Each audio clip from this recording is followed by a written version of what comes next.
இந்த வாரத்திற்கான வாக்குத்தத்த வார்த்தை.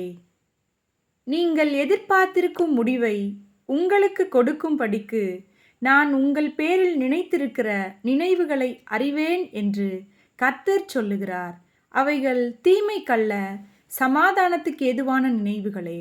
எரேமியா 29ஆம் அதிகாரம் 11ஆம் வசனம். ஆம் பிரியமானவர்களே, இந்த நாளிலும் கூட அநேக காரியங்களை குறித்து கவலையோடு நீங்கள் இருக்கலாம். சில நல்ல முடிவுகளுக்காக வெகு காலமாய் காத்து கொண்டிருக்கிறவர்களாக கூட இருக்கலாம். அப்படி காத்து கொண்டிருக்கிற உங்களை பார்த்து கர்த்தர் சொல்லுகிறார், நீங்கள் எதிர்பார்த்து கொண்டிருக்கிற காரியங்களில் இந்த வாரம் ஒரு அற்புதத்தை செய்து ஒரு சமாதானத்தை உங்களுக்கு கட்டளையிடுவாராக. நமக்காக கர்த்தர் யாவையும் செய்து முடிப்பார். கர்த்தர் தாமே உங்களை ஆசீர்வதிப்பாராக. ஆமேன்.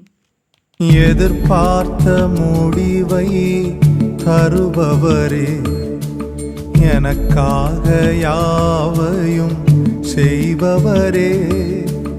எதிர்பார்த்த முடிவை தருபவரே, எனக்காக யாவையும் செய்பவரே.